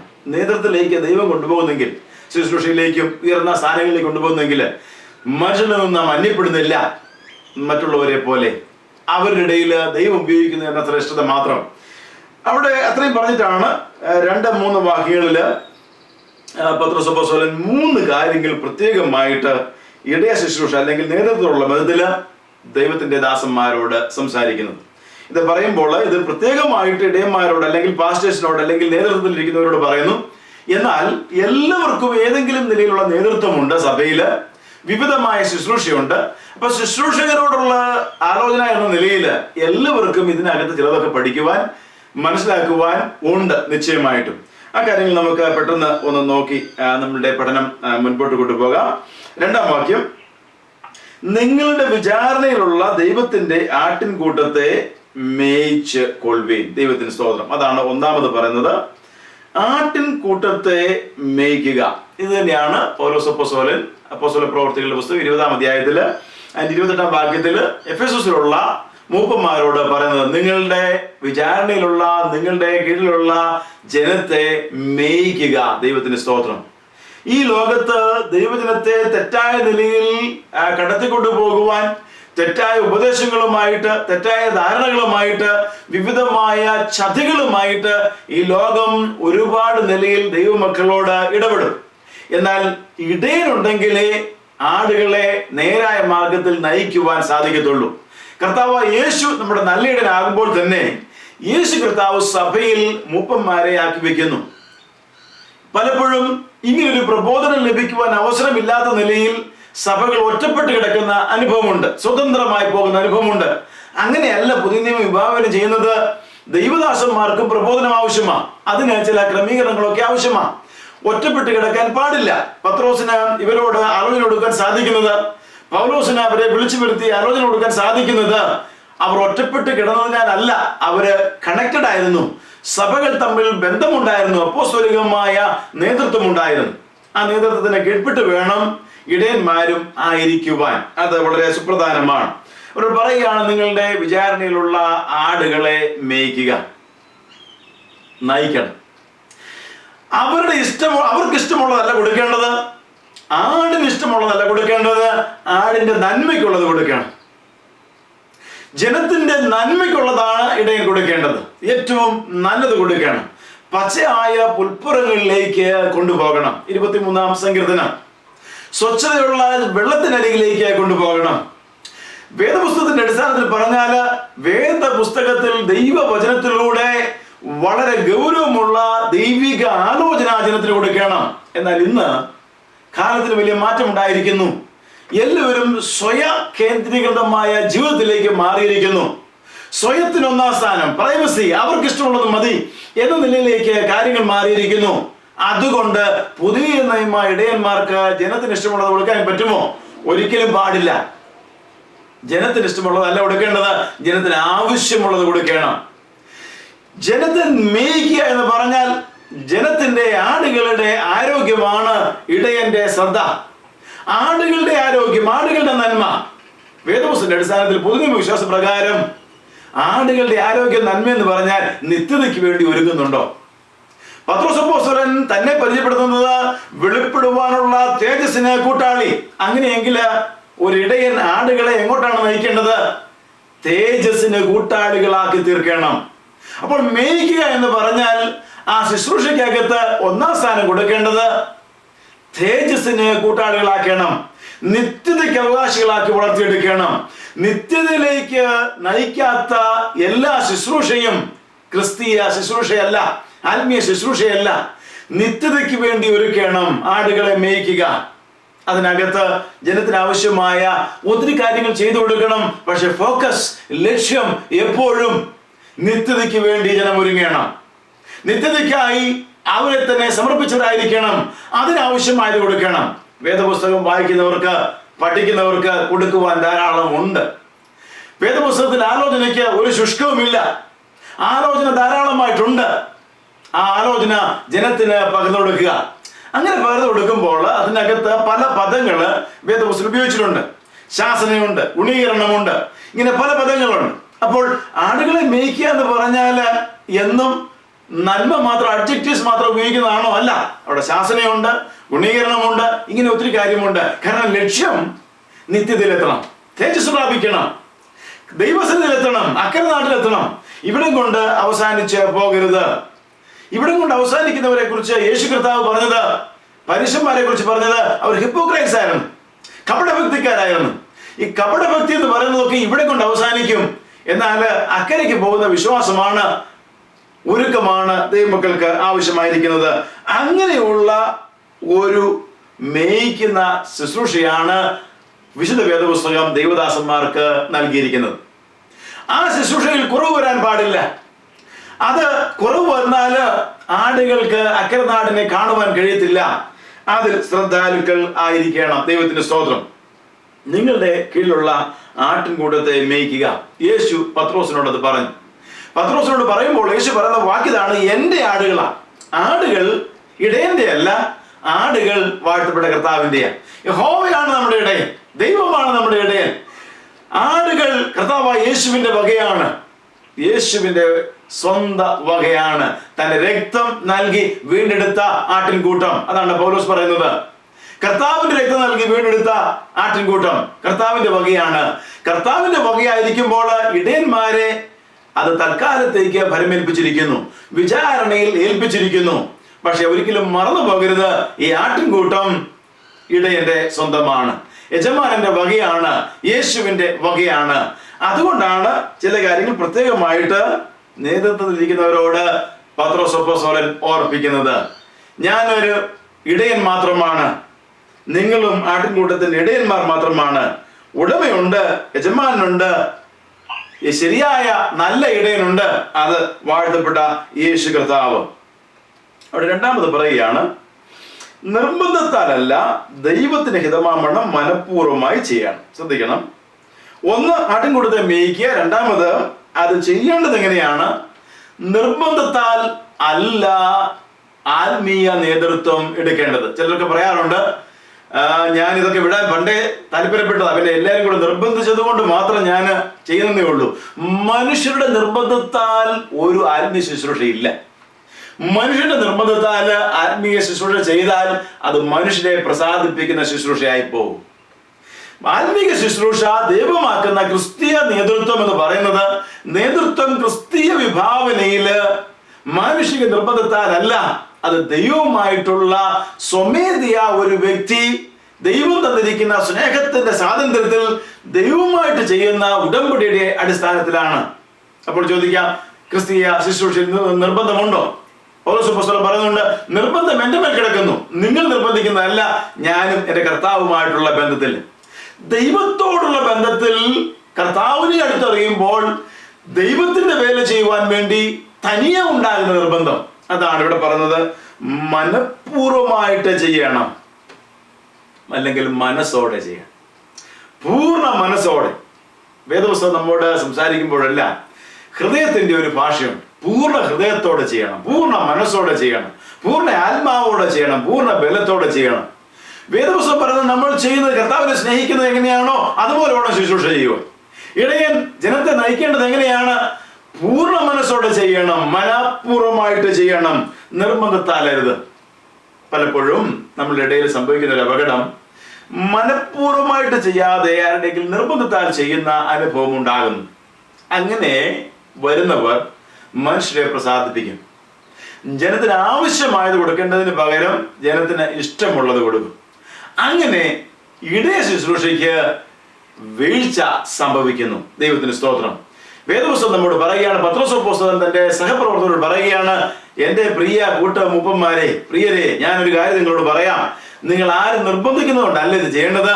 ക്രിസ്തീയ നേതൃത്വത്തിലേക്ക് നിങ്ങൾ വരേണ്ടത് ആരുടെയും നിർബന്ധത്താലല്ല, നിങ്ങൾ സ്വമേധയാ കടന്നു വരണം, മനഃപൂർവ്വമായിട്ട് ഇത് ചെയ്യണം. അങ്ങനെ അല്ലാത്തവർ ഇത് ചെയ്യാതിരിക്കുന്നതാണ് നല്ലത് എന്നാണ് അവിടുത്തെ ധ്വനി. നിർബന്ധത്താൽ അരുത്, മനഃപൂർവ്വമായിട്ട് ചെയ്യണം. വളരെ ഗൗരവമുള്ള ഒരു കാര്യമാണ് അവിടെ എഴുതിയിരിക്കുന്നത്. മനഃപൂർവ്വമായിട്ട്, സ്വമേധയായിട്ട്, സ്വമേധാദാനമായിട്ട്, സ്വമേധയാ ദൈവത്തിന് സമർപ്പിച്ച് ആത്മീക ശുശ്രൂഷ ചെയ്യണം. അങ്ങനെ ചെയ്യുമ്പോൾ ദൈവത്തിന്റെ ആലോചനയ്ക്ക് വേണ്ടി കാത്തിരിക്കും. ദൈവസന്നിധിയിൽ ആവലോടെ കാത്തിരുന്ന് ദൈവത്തിൽ നിന്ന് പ്രാപിച്ച് ജനത്തിന് കൊടുക്കുവാൻ ഇടയായിത്തീരും. വചനത്തിൽ അധ്വാനിക്കും. പൗലോസ് അപ്പോസ്തലൻ പറഞ്ഞതുപോലെ വചനത്തിൽ അധ്വാനിക്കുന്നവരായി തീരും. ദൈവം നമ്മെ അതിനായി സഹായിക്കുമാറാകട്ടെ. മൂന്നാമതൊരു കാര്യം അവിടെ ഇങ്ങനെയാണ് വായിക്കുന്നത്, 2-ാം വാക്യം, ദുരാഗ്രഹത്തോടെ അല്ല ഉന്മേഷത്തോടെ. ഒരു കാര്യം ഇങ്ങനെയല്ല അങ്ങനെ ചെയ്യണം എന്നാണ് അവിടെ എഴുതിയിരിക്കുന്നത്. ഒന്ന്, നിർബന്ധത്താലല്ല, മനഃപൂർവ്വമായി ചെയ്യണം. രണ്ടാമത്, ദുരാഗ്രഹത്തോടെ അല്ല ഉന്മേഷത്തോടെ ചെയ്യണം. ദുരാഗ്രഹം അവിടെ അതിൻ്റെ മറ്റ് ഭാഷകളില് സാമ്പത്തികമായ നന്മയ്ക്ക് വേണ്ടിയുള്ള ആഗ്രഹം തന്നെയാണ്, ദ്രവ്യാഗ്രഹം തന്നെയാണ്. പൗലോസ് അപ്പോസ്തലൻ ദ്രവ്യാഗ്രഹം എന്ന് എഴുതിയിരിക്കുന്നു. ഡിസ്ഹോണസ്റ്റ് ഗെയിൻ തന്നെ എവിടെ എഴുതിയിരിക്കുന്നത്? ദുരാഗ്രഹം, ദ്രവ്യത്തിന് വേണ്ടിയുള്ള അന്യായമായ ആഗ്രഹം, ഡിസ്ഹോണസ്റ്റ് ആയിട്ടുള്ള ഗെയിൻ ലഭിക്കുവാൻ വേണ്ടിയുള്ള ആഗ്രഹം. ഇടയ ശുശ്രൂഷ മനുഷ്യരാകിയാൽ ക്രിസ്തീയ നേതൃത്വത്തിൽ ഇരിക്കുന്നവർക്കും ഇങ്ങനെയുള്ള പരിശോധനകൾ ഉണ്ടാകും, പരീക്ഷകൾ ഉണ്ടാകും. ആരും പരീക്ഷകൾക്ക് അധീനരല്ല. നമ്മുടെ കർത്താവായ യേശുവിന്റെ അടുക്കൽ തന്നെ ശത്രുവായ പിശാച് വന്നിട്ട് പരീക്ഷിക്കുവാനിടതും. ഈ വേദഭാഗം നമ്മെ ഓർപ്പിക്കുന്നത് ദൈവദാസന്മാരും പരീക്ഷയ്ക്ക് അധീനരാണ്. അവർക്ക് പരീക്ഷകൾ ഉണ്ടാകും. ദുരാഗ്രഹം, ധനം എന്നുള്ളത് ഒരു വലിയ പ്രശ്നമാണ്. കർത്താവ് യേശു ഇങ്ങനെ പറഞ്ഞു, നിങ്ങൾക്ക് ദൈവത്തെയും മാമോനെയും സേവിക്കുവാൻ കഴിയത്തില്ല. ഒരേ സമയം പണത്തിൽ ആഗ്രഹം വെക്കുകയും ദൈവത്തിൽ ഹൃദയം കൊടുക്കുകയും ചെയ്യാൻ കഴിയത്തില്ല. ദൈവത്തെ സേവിക്കുന്നവരുടെ പ്രത്യേകത, അവർ ദ്രവ്യാഗ്രഹത്തിൽ നിന്നും തങ്ങളെ തന്നെ അകലം സൂക്ഷിക്കണം. ദ്രവ്യാഗ്രഹം വിട്ട് അകലണം. ദൈവത്തിന് സ്തോത്രം. ദ്രവ്യാഗ്രഹത്തോടെ കർത്താവിന്റെ വേല ചെയ്യുവാൻ ഇടയാകത്തില്ല. എന്നാൽ ഇടയ ശുശ്രൂഷ ചെയ്യുന്നവർക്കും പലപ്പോഴും ഇങ്ങനെയുള്ള പരീക്ഷകൾ, പ്രേരണകള്, ടെംപ്റ്റേഷൻസ് ഉണ്ടാകുന്നു. അതിൽ നിന്ന് മാറിയിരിക്കണം. ദുരാഗ്രഹത്തോടെ ചെയ്യരുത്. ഇടയ ശുശ്രൂഷ, ക്രിസ്തീയ നേതൃത്വം, ആത്മീയ ശുശ്രൂഷ, ക്രിസ്തീയമായ പരിപാലനം, അത് ഉന്മേഷത്തോടെ. ഉന്മേഷം എന്ന പദം മലയാളത്തിൽ ഉപയോഗിച്ചിരിക്കുന്നു. പല വാക്കുകൾ അതിന് പകരമായിട്ട് ഉപയോഗിക്കാം.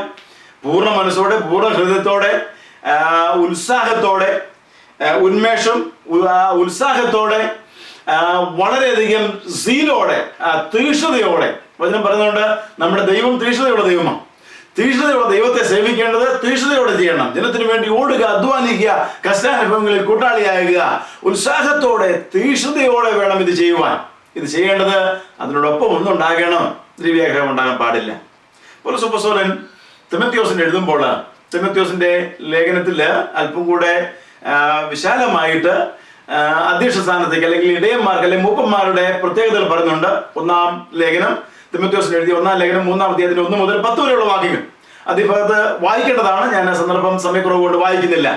അവിടെ വളരെ വ്യക്തമായിട്ട് എഴുതിയിട്ടുണ്ട് അധ്യക്ഷൻ എങ്ങനെയായിരിക്കണം, അധ്യക്ഷന്റെ പ്രത്യേകത എങ്ങനെയായിരിക്കണം. ഒത്തിരി കാര്യങ്ങളുണ്ട്. അതിനോടൊപ്പം മുൻപോട്ട് പോകുമ്പോൾ അദ്ദേഹം പറയുകയാണ് ദ്രവ്യാഗ്രഹം സകലവിധ ദോഷത്തിനും കാരണമാണ്. അതുകൊണ്ട് ദ്രവ്യാഗ്രഹം വിട്ട് ഒഴിഞ്ഞിരിക്കണം. ഇവിടെ ചെറിയ ലേഖനം എഴുതുമ്പോൾ പത്രോസ് പറയുകയാണ്, 2 ലേഖനമേ ഉള്ളൂ പത്രോസിൽ നിന്ന്. അവിടെ പ്രത്യേകം എഴുതിയിരിക്കുകയാണ് ദുരാഗ്രഹത്തോടെ ഒരു ആത്മീയ ശുശ്രൂഷ ഉണ്ടാകുവാൻ പാടില്ല. ദൈവം തരുന്നത് മതി എന്ന് വയ്ക്കണം. ദൈവം തരുന്നതിനപ്പുറമായിട്ട് ജനത്തിൽ നിന്ന് ലഭിക്കുവാനായിട്ട് ഒരു നിലയിലുള്ള ഉപായങ്ങൾ പ്രയോഗിക്കാൻ പാടില്ല. പൗലോസ് അപ്പോസ്തലൻ പറയുന്നുണ്ട്, ഞാൻ നിങ്ങളുടെ ഇടയിൽ ഇരുന്നപ്പോൾ ഒരു ഉപായവും പ്രയോഗിച്ചില്ല. പത്രോസ് വന്നിട്ട് പറയാണ്, ഒരു ഉപായവും പ്രയോഗിക്കരുത്. കർത്താവിന്റെ വേല കർത്താവ് ചെയ്യും. നമ്മെ ഏൽപ്പിച്ചത് മാത്രം ചെയ്യുക. എന്തെങ്കിലും നേട്ടങ്ങൾക്ക് വേണ്ടി ഡിസ്ഹോണസ്റ്റ് ഗെയിൻ, അത് നേട്ടങ്ങൾ, ദുരാഗ്രഹം, ധനത്തോടുള്ള ആഗ്രഹം, അതോടൊപ്പം അധികാരത്തോടുള്ള ആഗ്രഹം, വിവിധമായ പദവികൾക്ക് വേണ്ടിയുള്ള ആഗ്രഹം, ഡിസ്ഹോണസ്റ്റ് ഗെയിൻ, അങ്ങനെ നേട്ടങ്ങൾക്ക് വേണ്ടി ഇടയന്മാർ, നേതൃത്വത്തിലുള്ളവർ, ശുശ്രൂഷയിലുള്ളവർ ഒന്നും ചെയ്യാൻ പാടില്ല. ഇത് ഇന്നത്തെ നേതൃത്വത്തിലിരിക്കുന്നവരോട് ശക്തമായി പറയേണ്ട ഒരവസ്ഥയിലാണ് നാം ഇന്നായിരിക്കുന്നത്. നേട്ടങ്ങൾക്ക് വേണ്ടി മാത്രം പലതും ചെയ്യുന്നവരെ നാം ഇന്ന് കാണുന്നു. പദവികൾക്ക് വേണ്ടി, ഉന്നതിനെത്താൻ വേണ്ടി പലവിധമായ സൂത്രങ്ങൾ പ്രയോഗിക്കുന്നു, ഉപായങ്ങൾ പ്രയോഗിക്കുന്നു. ഒത്തിരി ഒത്തിരി ഒത്തിരി മേഖലകളിൽ ദൈവം തരുന്നതിനപ്പുറമായിട്ട് സ്വന്തം ബുദ്ധി കൊണ്ട് നേട്ടങ്ങൾ വെട്ടിപ്പിടിക്കുവാൻ ശ്രമിക്കുന്ന ഒരു കാലമാണ് നമ്മുടെ കാലഘട്ടം. ക്രിസ്തീയ മാർഗം വളർന്നപ്പോൾ ക്രിസ്തീയ മാർഗത്തിനകത്തും ഇങ്ങനെ സൂത്രങ്ങൾ പ്രയോഗിക്കുന്ന ധാരാളം പേരെ കടന്നു വന്നിരിക്കുന്നു. പഴയ കാലത്ത് 6-ാം നൂറ്റാണ്ടിന്റെ അവസാനം 7-ാം നൂറ്റാണ്ടിന്റെ ആരംഭത്തില് ക്രിസ്തീയ മാർഗത്തെക്കുറിച്ചും യഹൂദ മാർഗത്തെക്കുറിച്ചും പഠിച്ചു വന്ന ഒരു മനുഷ്യനുണ്ടായിരുന്നു. ആ മനുഷ്യൻ ഇങ്ങനെ പഠിച്ച് മുൻപോട്ട് വന്നപ്പോൾ ഈ വേദഭാഗമൊക്കെ മനസ്സിലായപ്പോൾ, പ്രത്യേകിച്ചും പൗലോസിന്റെ ലേഖനങ്ങൾ കണ്ടപ്പോൾ അദ്ദേഹത്തിന് മനസ്സിലായി എന്റെ ജീവിതവും ഇതുമായിട്ട് ഒന്നിച്ചു പോകത്തില്ല. നല്ല കാര്യങ്ങളൊക്കെ വേദപുസ്തകത്തെ കുറിച്ച് പറഞ്ഞു. അവസാനം അദ്ദേഹം പറയുകയാണ്, പൗലോസ് ശരിയല്ല, പത്രോസ് ശരിയല്ല, വേദപുസ്തകത്തിനകത്തൊക്കെ തെറ്റുണ്ട്. പുള്ളിയുടെ ജീവിതത്തിലെ പ്രശ്നങ്ങളെ ന്യായീകരിക്കുവാൻ വേണ്ടി അദ്ദേഹം പറഞ്ഞു, ഇതൊക്കെ അല്ല ദൈവം ആഗ്രഹിക്കുന്നത്. പൗലോസ് നമുക്ക് വേണ്ട, അല്ലെങ്കിൽ പത്രോസിനെ നമുക്ക് വേണ്ട, വേദപുസ്തകത്തിന്റെ കുറെ ഭാഗങ്ങൾ വേണ്ട എന്ന് പറഞ്ഞു. അങ്ങനെ മുൻപോട്ട് പോയപ്പോൾ ഒരു പുതിയ മതം ഉണ്ടാക്കി. ആ മതം ഇന്നും നമ്മളെ ആക്രമിച്ചുകൊണ്ടിരിക്കുകയാണ്. അവിടെ അധ്യക്ഷൻ ഏകഭാര്യയുടെ ഭർത്താവ്, അല്ലെങ്കിൽ ഇങ്ങനെയുള്ള ദുരാഗ്രഹം പാടില്ല എന്നുള്ളതൊക്കെ കണ്ടപ്പോൾ ഞെട്ടിപ്പോയിട്ട് സ്വന്തം ഒരു മതമുണ്ടാക്കി. അത് ഇസ്ലാം എന്ന് നമ്മൾ വിധിക്കുന്നു. ആ മനുഷ്യനും വേദപുസ്തകമാ മനസ്സിലാക്കിയത്. എന്നാൽ അതിൽ നിൽക്കുവാൻ അദ്ദേഹത്തിന് കഴിയുന്നില്ല. അത് അനുശാസിക്കുന്ന ധാർമ്മിക ജീവിതം നയിക്കുവാൻ സാധിക്കുന്നില്ല. അത് അനുശാസിക്കുന്ന ആത്മീയ ജീവിതം കെട്ടിപ്പടുക്കുവാൻ അദ്ദേഹത്തിന് സാധിക്കുന്നില്ല. അതുകൊണ്ട് അദ്ദേഹത്തിന്റെ വഴിയിലൂടെ പോയി. ഇന്നും അങ്ങനെ ചെയ്യുന്ന അനേകരുണ്ട്. വേദപുസ്തകം പഠിക്കുകയും പഠിപ്പിക്കുകയും ചെയ്യും.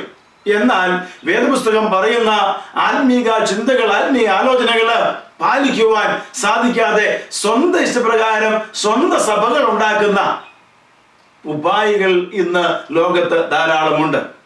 എല്ലാ കാലത്തും ഉണ്ട്. എന്നാൽ ഇന്നത് വളരെ വർദ്ധിച്ചിരിക്കുന്നു. വേദപുസ്തകം നമ്മോട് പറയുകയാണ്, പത്രോസ് തന്റെ കൂട്ടുശിഷ്യന്മാരോട് പറയുകയാണ്, ദുരാഗ്രഹത്തോടെ ക്രിസ്തീയ ശുശ്രൂഷ ചെയ്യരുത്. ഒരു ഡിസോണസ്റ്റ് ഗെയിന് വേണ്ടിയും ആയിരിക്കരുത് ക്രിസ്തീയ ശുശ്രൂഷ. പ്രിയ കൂട്ട ശുശ്രൂഷകന്മാരെ, ഞാൻ നിങ്ങൾ ഒരുവനാ. ക്രിസ്തുവിന്റെ കഷ്ടാനുഭവങ്ങൾക്ക് സാക്ഷിയാ, വെളിപ്പെടുവാനുള്ള തേജസ്സില് പങ്കാളിയാ. ഞാൻ നിങ്ങളോട് പറയട്ടെ, ശുശ്രൂഷ ഇത് ദുരാഗ്രഹത്തോടെ ചെയ്യരുത്. ദൈവത്തോടുള്ള സ്നേഹനിമിത്തം ചെയ്യണം. ദൈവം തിരഞ്ഞെടുത്തു എന്നുള്ള സന്തോഷം കൊണ്ട് ചെയ്യണം. ഉന്മേഷത്തോടെ, സന്തോഷത്തോടെ, ഉത്സാഹത്തോടെ വേണം ആത്മീക ശുശ്രൂഷ നിർവഹിക്കുവാൻ. ദൈവമായ കർത്താവ് നമ്മോട് അങ്ങനെ പറയുന്നു. മൂന്നാമതായിട്ട് ഒരു കാര്യം കൂടെ ശുശ്രൂഷയ്ക്കകത്ത് പറയുകയാണ്, വിചാരണയിലുള്ള ആട്ടിൻകൂട്ടത്തെ മേയ്ക്കണം. ആ മേയ്ക്കുന്നതിനകത്ത് ഒന്ന്, നിർബന്ധത്താലരുത്, മനഃപൂർവ്വമായിട്ട് ചെയ്യണം. രണ്ടാമത് ദുരാഗ്രഹത്തോടെ അല്ല, ഉന്മേഷത്തോടെ ചെയ്യണം. മൂന്നാമത് ഇടവകകളുടെ മേൽ കർത്തൃത്വം നടത്തുന്നവരായിട്ടല്ല, ആട്ടിൻകൂട്ടത്തിന് മാതൃകളായി തീർന്നുകൊണ്ട് അധ്യക്ഷത ചെയ്യണം. നേതൃത്വം എങ്ങനെയായിരിക്കണം? നേതൃത്വം മാതൃകയുള്ള നേതൃത്വമായിരിക്കണം. മാതൃക ഇല്ലാത്തപ്പോഴാണ് പലപ്പോഴും കർത്തൃത്വം നടത്തേണ്ടി വരുന്നത്. കർത്താവ് യേശു പറഞ്ഞു, നിങ്ങൾ ജാതികളുടെ ഇടയിലെ പോലെ നേതൃത്വം അന്വേഷിക്കരുത്. അവരുടെ നേതാക്കന്മാർ അവരുടെ മേൽ കർത്തൃത്വം നടത്തുന്നു, നിങ്ങളോ മറ്റുള്ളവരെ ശുശ്രൂഷിക്കുന്നവനാകണം. ഒന്നാമനാകുവാൻ ആഗ്രഹിക്കുന്നവർക്ക് ഏറ്റവും ചെറിയവനെ ശുശ്രൂഷിക്കണം. അതാണ് മാതൃക. യേശു കർത്താവിലേക്ക് ശ്രദ്ധിച്ചു നോക്കുക. മാതൃക എന്ന് പറയുമ്പോൾ യേശുവാണ് നമ്മുടെ മാതൃക. ആ യേശു കർത്താവിന്റെ മാതൃക ഇതാണ്. അവൻ ദാസരൂപമെടുത്തു. സ്വർഗത്തിൽ സ്വർഗോന്നതകളിൽ ദൈവത്തോടിനോട് സമത്വം ഉണ്ടായിരുന്നവൻ അവൻ ദാസരൂപമെടുത്ത് ക്രൂശിലെ മരണത്തോളം തന്നെ താൻ താഴ്ത്തി. താഴ്മയുടെ, വിനയത്തിന്റെ, സേവനത്തിന്റെ, ദാസ്യത്വത്തിന്റെ മാതൃകയാണ് നാം യേശുവിൽ കാണുന്നത്. യോഹന്നാന്റെ സുവിശേഷം 13-ാം അധ്യായത്തിലേക്ക് നമ്മൾ കടന്നു വരുമ്പോൾ പിതാവായ ദൈവം സകലവും തന്നെ ഏൽപ്പിച്ചിരിക്കുന്നു എന്ന് അറിഞ്ഞ നിമിഷം യേശു എന്ത് ചെയ്തു? അവന് അരയ്ക്ക് ചുറ്റിക്കൊണ്ട് ശിഷ്യന്മാരുടെ കാല് കഴുകുവാൻ ഇറങ്ങി. ദൈവത്തിന് സ്തോത്രം. അങ്ങനെ താഴേക്ക് ഇറങ്ങുന്ന ശുശ്രൂഷയാണ് ക്രിസ്തീയ ശുശ്രൂഷ. ആത്മീയ നേതൃത്വം, ക്രിസ്തീയ നേതൃത്വം, ക്രിസ്തീയ മാർഗം വിഭാവന ചെയ്യുന്ന നേതൃത്വം, അത് യേശുവിന്റെ മാർഗമാണ്. അത് യേശുവാണ് മാതൃക. എന്നാൽ ഇന്ന് ലോകത്തെ കൂടുതൽ കാണുന്നത് കൊണ്ട്, യേശുവിനെ അധികം കാണാത്തത് കൊണ്ട്, യേശുവിനെ അധികം ശ്രദ്ധിച്ചു നോക്കാനൊന്നും നേരമില്ലാത്തത് കൊണ്ട് ഇന്ന് ക്രിസ്തീയ നേതൃത്വത്തിലും കർത്തൃത്വം നടത്തുന്നവരായിട്ട് അധ്യക്ഷന്മാർ മാറിയിരിക്കുന്നു. ലോകത്തുള്ള ഏറ്റവും വലിയ ആഡംബര കാർ വേണം, ആഡംബര തുല്യമായ വീട് വേണം, ആഡംബര ജീവിതം വേണം, വലിയ വസ്തുവകകൾ ഉണ്ടാക്കിയെടുക്കണം. അങ്ങനെ മറ്റുള്ളവരെ തങ്ങളുടെ ധനത്തിന്റെ ശക്തി കൊണ്ട്, പദവിയുടെ ശക്തി കൊണ്ട് കർത്തൃത്വം നടത്തുവാൻ ആഗ്രഹിക്കുന്നു. എപ്പോഴും ധനം കൂട്ടിവെക്കുമ്പോൾ, ധനം എവിടെ കൂട്ടിവെച്ചാലും അതിന് പിന്നെ ഒരു ലക്ഷ്യമുണ്ട്, ഒരു ദുരാഗ്രഹമുണ്ട്.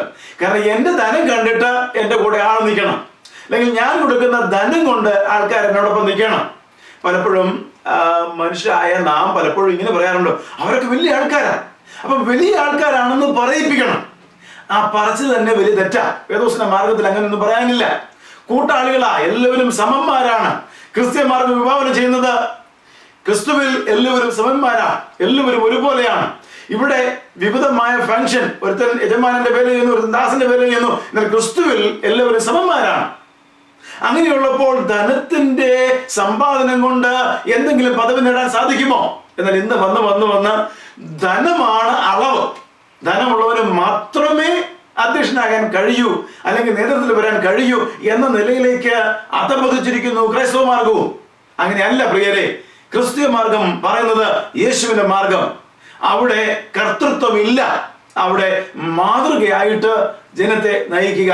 ഇതാണ് വചനം നമ്മോട് പറയുന്നത്. 3 കാര്യങ്ങൾ ഞാൻ ഒന്നുകൂടെ ഓർപ്പിക്കട്ടെ.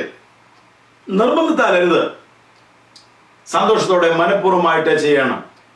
ഇതാരും നിർബന്ധിച്ചത് കൊണ്ടോ ഏതെങ്കിലും താല്പര്യങ്ങൾ കൊണ്ടോ ആകരുത്. മനുഷ്യൻ നിർബന്ധിച്ചാൽ, ഞാൻ ഓർപ്പിച്ചതുപോലെ, മനുഷ്യനെ പ്രസാദിപ്പിക്കും. പൗലോസ് അപ്പോസ്തലൻ ഗലാത്യർക്കാർക്ക് പറഞ്ഞത്, ഞാൻ ഇന്നും മനുഷ്യനെ പ്രസാദിപ്പിക്കുന്നവനെങ്കിൽ ക്രിസ്തുവിന്റെ ശുശ്രൂഷക്കാരൻ അല്ല. അപ്പോൾ അതിനെ എങ്ങനെയാണ് വ്യാഖ്യാനിക്കേണ്ടത്? മനുഷ്യനെ പ്രസാദിപ്പിക്കുവാൻ ആഗ്രഹിക്കുന്നവർ ക്രിസ്തുവിന്റെ ശുശ്രൂഷക്കാർ അല്ല എന്ന് വചനപ്രകാരം പറയേണ്ടി വരുന്നു. ദൈവത്തെ പ്രസാദിപ്പിക്കുവാൻ ആഗ്രഹിക്കുന്നവർ തങ്ങളുടെ ഇടയിലുള്ള ആട്ടിൻകൂട്ടത്തെ മേയിക്കും. ദൈവത്തിന്റെ സ്തോത്രം. അത് നിർബന്ധത്താലല്ല, കർത്താവായ യേശുവിനോടുള്ള സ്നേഹനിമിത്തം മനഃപൂർവ്വമായിട്ട് സ്വമേധയാ സ്വന്തം ദൈവമായിട്ട് ചെയ്ത ഉടമ്പടിയുടെ അടിസ്ഥാനത്തില്, സമർപ്പണത്തിന്റെ അടിസ്ഥാനത്തില്, ദൈവത്തിനുള്ള കമ്മിറ്റ്മെന്റിന്റെ അടിസ്ഥാനത്തിലാണ് ആത്മീയ ശുശ്രൂഷ ഉണ്ടാകേണ്ടത്. രണ്ടാമത്, ദുരാഗ്രഹത്തോടെ അല്ല, ഉന്മേഷത്തോടെ ചെയ്യണം. ഒരു വിധത്തിലുമുള്ള അന്യായമായ ആഗ്രഹങ്ങൾ നമ്മിൽ ഉണ്ടാകുവാൻ പാടില്ല. സഭയിലെ കമ്മിറ്റിയിൽ അംഗമാകാനായാലും ഏത് കാര്യത്തിനായാലും ശുശ്രൂഷ ചെയ്യേണ്ടത് കർത്താവിനുള്ള സ്നേഹനിമിത്തം ഉത്സാഹത്തോടെ ചെയ്യണം. ആഗ്രഹങ്ങൾ കൊണ്ട് ഒന്നും ചെയ്യരുത്. നല്ല ആഗ്രഹങ്ങൾ വേണ്ട എന്നല്ല, പക്ഷെ അത് അധികാരത്തിനും പണത്തിനും ദുർവിനിയോഗത്തിനും ആകരുത്. ദുരാഗ്രഹം ഉണ്ടാകാൻ പാടില്ല, ദ്രവ്യാഗ്രഹം ഉണ്ടാകാൻ പാടില്ല. അങ്ങനെയുള്ള കണക്കുകൂട്ടലുകൾ കൊണ്ട് ചെയ്യരുത്. എന്നാൽ ഇന്ന് മനുഷ്യൻ പറയുന്നത് കണക്കുകൂട്ടലോടെ വേണം ചെയ്യാൻ. എല്ലാ കാര്യങ്ങളും കണക്കുകൂട്ടലോടെ ചെയ്യണം. അത് ലോകത്തിന്റെ മാർഗമാണ്, ക്രിസ്തീയ മാർഗമല്ല. ലൗകികതയുടെ ഈ ലോകത്തിന്റെ മാർഗമാണ് കണക്കുകൂട്ടലുകളുടെ മാർഗം, ഉപായങ്ങളുടെ മാർഗം. ഉപായത്തോടെ കാര്യങ്ങൾ ചെയ്യുക. യേശു ഒരു ഉപായവും ചെയ്തില്ല.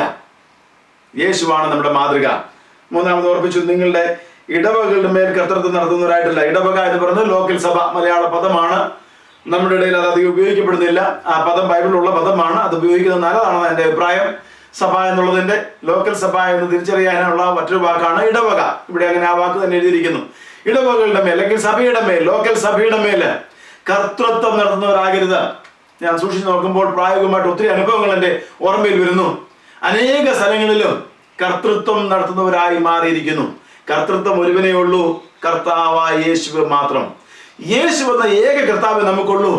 കർത്തൃത്വം നമുക്ക് ഒരിടത്തു നിന്ന് മാത്രം.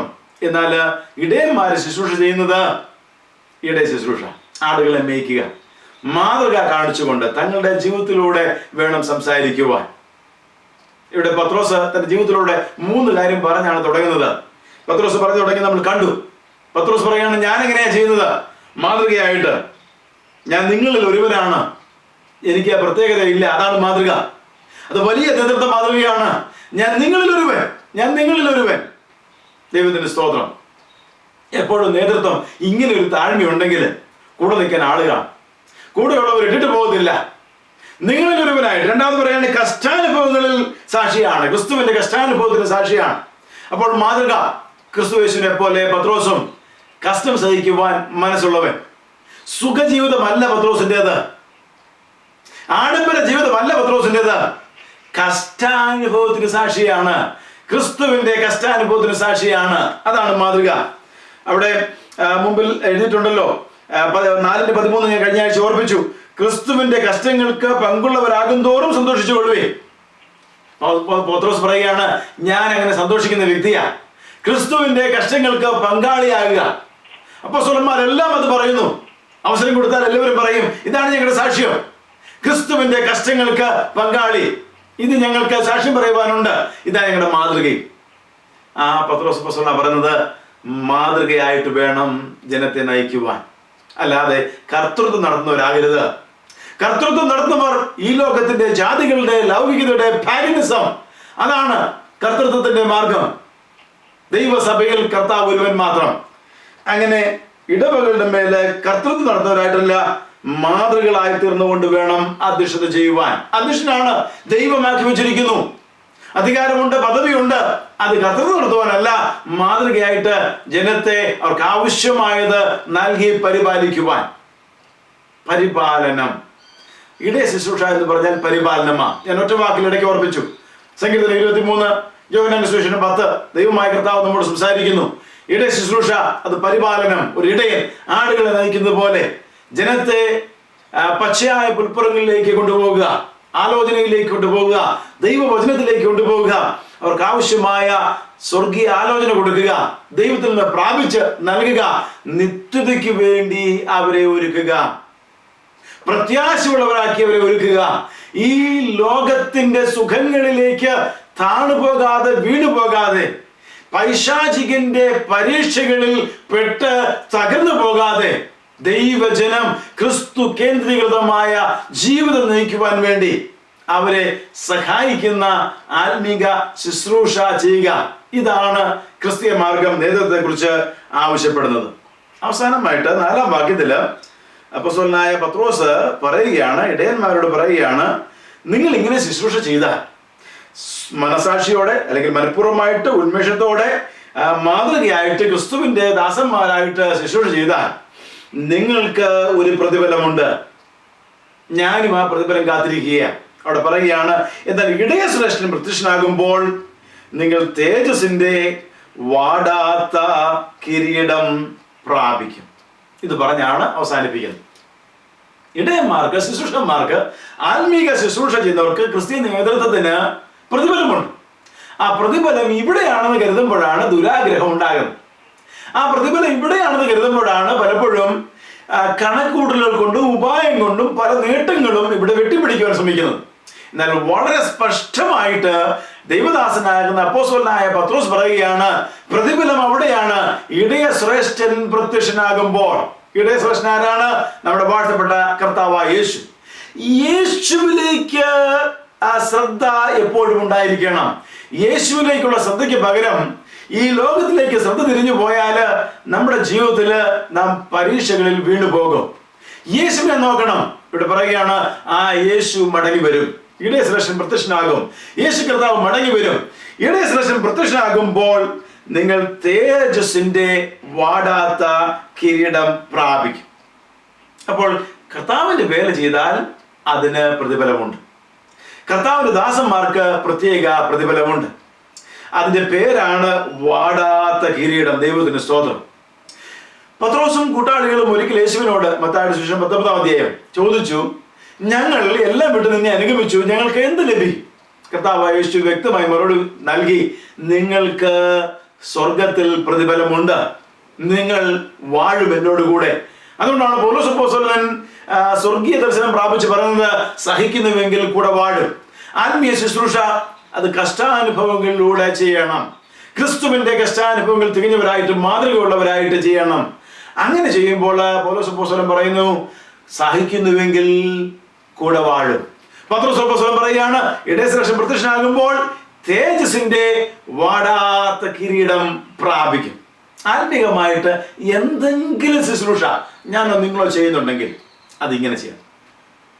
ഡെലിവറിക്കാണ്, ആരും നിർബന്ധിച്ചിട്ടായിരിക്കരുത്, മനസ്സോടെ ചെയ്യാം. സ്വന്തമായിരിക്കണം സമർപ്പണം. സമർപ്പണം എൻ്റെ ആയിരിക്കണം, സമർപ്പണം നിങ്ങളുടേതായിരിക്കണം, മറ്റുള്ളവരുടെ നിർബന്ധമല്ല. രണ്ടാമത്, ഇതിന്റെ പിന്നിൽ ഒരു ലക്ഷ്യം വെച്ചുകൊണ്ട് ചെയ്യരുത്. അനേകരും പല ലക്ഷ്യത്തോടെ കർത്താവിന്റെ വേലയ്ക്ക് ഇറങ്ങും. വചനത്തിൽ പറയുന്ന പോലെ അവരുടെ വിശ്വാസ കപ്പൽ ചിലപ്പോൾ തകർന്നു പോകും. ശുശ്രൂഷ മാത്രമല്ല, വിശ്വാസ കപ്പൽ പോലും തകർന്നു പോകും. നല്ല മനസാക്ഷി നഷ്ടപ്പെടുത്തിയാൽ, ദുരാഗ്രഹം മനസ്സിൽ വെച്ചാൽ, പല ലക്ഷ്യങ്ങൾ മുന്നിൽ വെച്ചാൽ അവരുടെ ജീവിതത്തിൽ ക്ഷീണമുണ്ടാകും.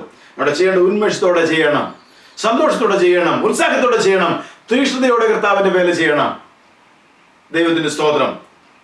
മൂന്നാമതായിട്ട്, അവസാനമായിട്ട്, കർത്തൃത്വമല്ല, അധികാരമല്ല പ്രയോഗിക്കേണ്ടത്, മാതൃക കാണിച്ച് മുന്നിൽ പോവുക. ഒരു ആട്ടിൻകൂട്ടത്തിന്റെ പ്രത്യേകത, ഇടയൻ മുന്നമേ പോകുന്നു. യേശു അതാണ് പഠിപ്പിച്ചത്. ഇടയൻ മുന്നമേ നടന്നു പോകുന്നു, മാതൃക കാണിക്കുന്നു, ആടുകൾ പിന്നാലെ ഗമിക്കുന്നു. ദൈവത്തിന്റെ സ്തോത്രം. പിന്നാലെ പോവുക, ഇടയനെ അനുഗമിക്കുക. അല്ലാതെ ഇടയൻ വഴക്ക് പറയുന്നതുകൊണ്ട്, തല്ലി ഓടിക്കുന്നതുകൊണ്ട് അല്ല പിൻപറ്റേണ്ടത്.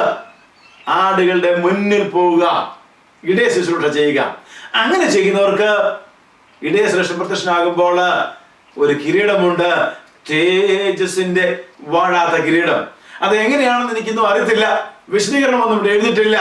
എന്നാൽ ഒന്നറിയാം, അതിനൊരു തേജസ്സുണ്ട്, അത് വാടാത്തതാണ്, അത് നീങ്ങിപ്പോകത്തില്ല. എന്ന് പറഞ്ഞാൽ, വാടത്തില്ല എന്ന് പറഞ്ഞാൽ അത് എന്നേക്കുമുള്ളതാ, നിത്യതയില് കാണുന്ന ഒരു കിരീടമാ. അത് ഒരു ദിവസത്തേക്കല്ല, എന്നേക്കുമുള്ള കിരീടമാ. തേജസ്സിന്റെ വാടാത്ത കിരീടം പ്രാപിക്കും. നമ്മുടെ ക്രിസ്ത്യ ശുശ്രൂഷ, പ്രാർത്ഥന നയിക്കുവാൻ, സഭ നയിക്കുവാൻ, കമ്മിറ്റി നയിക്കുവാൻ, സുവിശേഷീകരണത്തിൽ ട്രാക്റ്റുകൾ കൊടുക്കാനുള്ള നേതൃത്വം, സഭയിലെ വിവിധമായ ശുശ്രൂഷകൾ, ഇങ്ങനെ വിവിധമായ ശുശ്രൂഷകൾക്ക് താല്പര്യപ്പെടുന്നവര്, അതിൻ്റെ എല്ലാം പിന്നില് പത്രോസ് പറയുന്ന ഈ ഗുണങ്ങളോടെ വേണം നമ്മുടെ ശുശ്രൂഷ ചെയ്യുവാൻ. നിർബന്ധത്താലല്ല, സന്തോഷത്തോടെ പറയണം. പലരും ഞാൻ കേട്ടിട്ടുണ്ട്, എല്ലാവരും കൂടെ നിർബന്ധിച്ചിട്ടാണ് ഞാൻ ഇപ്രാവശ്യം കമ്മിറ്റിയിൽ നിന്നത്. അങ്ങനെ ഇറങ്ങരുത്. സന്തോഷത്തോടെ ആ ശുശ്രൂഷ എടുക്കണം, ഉന്മേഷത്തോടെ ചെയ്യണം. കർത്തൃത്വം നടന്നവരായിട്ടല്ല, മാതൃകയായിട്ട് ചെയ്യണം. അതിന് പത്രോസ് നൽകുന്ന 3 സാക്ഷ്യമുണ്ട്. തന്റെ ജീവിതത്തെ കുറിച്ച് പറയുന്നത്, നിങ്ങൾ ഒരുവൻ എന്നുള്ള മനോഭാവം എപ്പോഴും ഉണ്ടാകണം. രണ്ടാമത്, ക്രിസ്തുവിന്റെ കഷ്ടാനുഭവങ്ങളുടെ സാക്ഷി ആണെന്നുള്ള നല്ല ബോധ്യമുണ്ടാകണം. മൂന്നാമത്, വെളിപ്പെടുവാനുള്ള തേജസ്സിന് ഞാനും കൂട്ടാളിയാണ് എന്നുള്ള ഉറപ്പുണ്ടാകണം. ഈ 3 കാര്യം പത്രോസ് പറയുന്നുണ്ടെങ്കിൽ ബാക്കി ശുശ്രൂഷയ്ക്ക് അത് ബലം തരും. ദൈവത്തിന് സ്തോത്രം. നമ്മുടെ ശുശ്രൂഷയ്ക്ക് ബലം തരുന്നത് നമ്മുടെ സാക്ഷ്യമാണ്. നമുക്ക് നമ്മെ കുറിച്ച് തന്നെ ഉള്ള ബോധ്യം. 3 ബോധ്യം പത്രോസിനുണ്ടായിരുന്നു. ആ 3 ബോധ്യം എങ്ങനെയാണ്? ഞാന് നിങ്ങൾ ഒരുവനാ ഞാൻ. എനിക്ക് സവിശേഷതയൊന്നുമില്ല. ഞാൻ നിങ്ങളെ ശുശ്രൂഷിക്കുവാൻ തയ്യാറുള്ളവൻ. യേശു കാണിച്ച മാതൃക ചെയ്യുവാൻ തയ്യാറുള്ള വ്യക്തിയാണ് ഞാൻ. അതോടൊപ്പം ക്രിസ്തുവിന്റെ കഷ്ടാനുഭവങ്ങൾക്ക് കൂട്ടാളിയാണ്. കഷ്ടാനുഭവങ്ങൾ ഞാൻ അനുഭവിക്കുന്നു, അതിൽ ഞാൻ മാതൃകയാണ്. മൂന്നാമത്, എൻ്റെ പ്രത്യാശയ്ക്ക് ഒരു ഭംഗം വന്നിട്ടില്ല, വെളിപ്പെടുവാനുള്ള തേജസ്സിന് ഞാൻ കൂട്ടാളിയാണ്. നല്ല ഉറപ്പുണ്ട്, ധൈര്യമുണ്ട്, ധൈര്യത്തോടെയാണ് പ്രസ്താവിക്കുന്നത്. അങ്ങനെയുള്ളവർക്കാണ് ദുരാഗ്രഹം കൂടാതെ, നിർബന്ധമില്ലാതെ, ലോഷിപ്പില്ലാതെ, അധികാരമില്ലാതെ ആത്മീക ശുശ്രൂഷ നിർവഹിക്കുവാൻ സാധിക്കുന്നത്. മാതൃക, ഇതാണ് മാതൃക. ഈ മാതൃകയോടെ ശുശ്രൂഷ ചെയ്യുന്നവർക്ക് ഒരു പ്രതിഫലമുണ്ട്. വാടാത്ത തേജസ്സിന്റെ വാടാത്ത കിരീടം ഇടയശ്രേഷ്ഠനാകുന്ന നമ്മുടെ കർത്താവായ യേശു, യേശു ആടുകളുടെ വലിയ ഇടയശ്രേഷ്ഠൻ, ആ ഇടയശ്രേഷ്ഠൻ ആ കിരീടം നമുക്ക് നൽകും. ദൈവത്തിന് സ്തോത്രം. ദൈവവചനം അങ്ങനെ ഒരു കാര്യം വാഗ്ദാനം ചെയ്യുന്നെങ്കിൽ സംശയിക്കേണ്ട, ആ വാഗ്ദാനം നിർവഹിക്കപ്പെട്ടിരിക്കും. ദൈവത്തിന് സ്തോത്രം. അത് അങ്ങനെ തന്നെ സംഭവിക്കും. ദൈവത്തിന് സ്തോത്രം. ആ ധൈര്യവും ഉറപ്പുമാണ് ദൈവമക്കളെ ഇന്നും മുൻപോട്ട് നയിക്കുന്നത്. ആത്മിക ശുശ്രൂഷയിൽ ഈ പാഠങ്ങൾ നമ്മോട് കൂടെ എപ്പോഴും ഉണ്ടാകണം. നാം എന്ത് ചെയ്താലും കൊലോസ്യ ലേഖനം 4-ാം അധ്യായത്തിൽ പറഞ്ഞ പോലെ ക്രിസ്തുവിന് എന്ന വണ്ണം ചെയ്യുവാൻ നമുക്ക് സാധിക്കണം.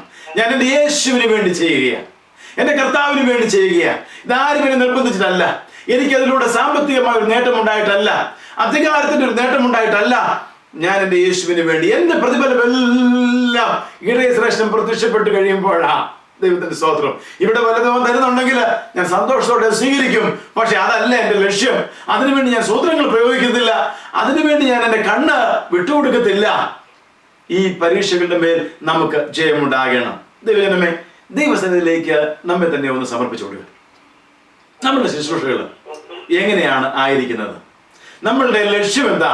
നാം ചെയ്യുന്ന കാര്യങ്ങളുടെ പേരിൽ നമുക്ക് എന്തൊക്കെ ലക്ഷ്യമാണുള്ളത്? നമ്മൾ ഏതൊക്കെ മേഖലയിലാണ് നമ്മെ തന്നെ വിട്ടുകൊടുക്കുന്നത്? ഈ വചനത്തിലൂടെ ആഴമായി പഠിക്കുമ്പോഴാണ് പല മേഖലയിലും നമ്മെ തന്നെ ക്രമീകരിക്കാൻ സാധിക്കുന്നത്. എന്നെ ക്രമീകരിക്കാൻ സാധിക്കുന്നത്, നാം ഓരോരുത്തരെയും ക്രമീകരിക്കാൻ സാധിക്കുന്നത്. വചനത്തിൽ സമയം ചെലവഴിക്കണം. വചനം നമ്മോട് സംസാരിക്കുവാൻ നാം അനുവദിക്കണം, നമ്മെ വിട്ടുകൊടുക്കണം. സമയമെടുത്ത് വചനത്തിന് മുമ്പാകെ ഇരുന്ന് നമ്മെ ശോധന ചെയ്യണം. ശോധന ചെയ്തിട്ട്, കർത്താവേ, എന്നിൽ കുറവുകൾ വന്നിട്ടുണ്ട്, ഈ ലോകം ചിലപ്പോഴൊക്കെ എന്നെ പരീക്ഷിച്ചിട്ടുണ്ട്, മറ്റുള്ളവരെ നോക്കിയപ്പോൾ എന്നിലും കുറവുകൾ ഉണ്ടായിട്ടുണ്ട്. കർത്താവേ, എന്നെ ക്രമീകരിക്കണം, ശുദ്ധീകരിക്കണം. ക്രിസ്തീയ നേതൃത്വം എന്നുള്ളത് പഠിച്ച് അത് ചെയ്യുവാൻ എനിക്ക് സഹായിക്കണം, എനിക്ക് കൃപ വേണം. ക്രിസ്തുവിനെ സൂക്ഷിച്ചു നോക്കുവാനായിട്ട് നമ്മെ ദൈവസന്നിധിയിൽ വിട്ടുകൊടുക്കണം. ഈ വചനത്താല് കർത്താവ് നമ്മെ ധാരാളമായി സഹായിക്കട്ടെ. ദൈവസനായിരിക്കുന്ന എല്ലാവർക്കുമായിട്ട് ദൈവത്തെ സ്തുതിക്കുന്നു. സ്വർഗ്ഗത്തിലെ ദൈവത്തിന്റെ കൃപകൾ നിങ്ങളുടെ ശുശ്രൂഷയിൽ കൂടെ ഇരിക്കട്ടെ എന്ന് ഞാനും പ്രാർത്ഥിക്കുന്നു. കർത്താവ് തന്നെ ശുശ്രൂഷ ചെയ്യുന്നവർക്ക് വേണ്ടി വാടാത്ത കിരീടം, തേജസ്സിന്റെ വാടാത്ത കിരീടമായിട്ട് അവിടുന്ന് വേഗം വരുന്നു. ആ കർത്താവിന്റെ വരവിന് വേണ്ടി നമ്മെ തന്നെ ഒരുക്കി ജീവിപ്പാനായിട്ട് നമുക്ക് സമർപ്പിക്കാം. ദൈവമായ കർത്താവ് നമ്മെ അനുഗ്രഹിക്കുമാറാകട്ടെ.